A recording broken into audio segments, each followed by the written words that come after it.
اگر آپ اس طرح بلڈوز کریں گے، خدا کی قسم جس طاقت کے بلبوتے پر آپ یہاں پر قانون سازی کریں گے، ہم عوام کو آپ کے اس پارلیمان کے گیٹ پر کھڑا کریں گے اور آپ کو بتائیں گے کہ آپ کس طرح اس ملک کے خلاف قانون سازیاں کرتے ہیں۔ بسم اللہ الرحمن الرحیم۔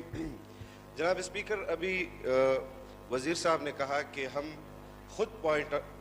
آرڈر کریں گے بورڈ آف ڈائریکٹرز کا۔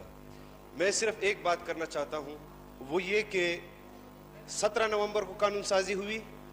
پورا پاکستان جانتا تھا کہ 19 نومبر سے پہلے وہ کلبھوشن کی قانون سازی کریں گے، اور آج جو قانون سازی ہو رہی ہے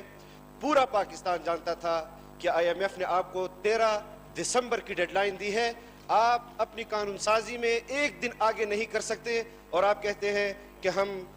بورڈ آف ڈائریکٹرز کا خود تعین کریں گے، خود اپوائنٹ کریں گے۔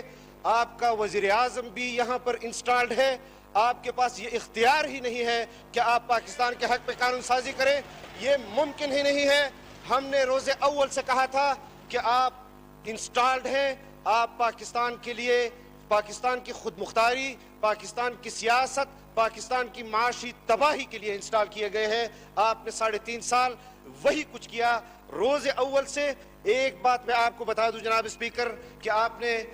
ریاست مدینہ کی بات کی، اور ریاست مدینہ کے لیے جب آپ کہتے ہیں کہ آپ کو لوگوں نے ووٹ دیا، آپ نے سب سے پہلا اقدام یہ کیا کہ آپ نے میاں عاطف جو رجسٹرڈ قادیانی ہے اس کو معاشی تو کونسل کا سربراہ بنایا، اور جو وزیر صاحب صفائیاں دے رہے ہیں، جو پہلے وزیر خزانہ تھے، انہوں نے پہلے 9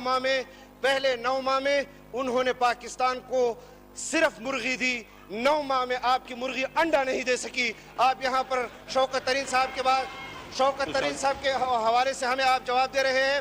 ہم اس قانون سازی میں آپ سے قانون، قواعد و ضوابط کے مطابق آپ سے اپنا حق مانگ رہے ہیں کہ اس پر ڈیبیٹ کرائی جائے، اس طرح بلڈوز نہ کیا جائے۔ اگر آپ اس طرح بلڈوز کریں گے، خدا کی قسم جس طاقت کے بلبوتے پر آپ یہاں پر قانون سازی کریں گے، ہم عوام کو آپ کے اس پارلیمان کے گیٹ پر کھڑا کریں گے اور آپ کو بتائیں گے کہ آپ کس طرح اس ملک کے خلاف قانون سازیاں کرتے ہیں۔ جناب اسپیکر، آپ کی ذمہ داری ہے کہ آپ اس قانون سازی میں قواعد و ضوابط کی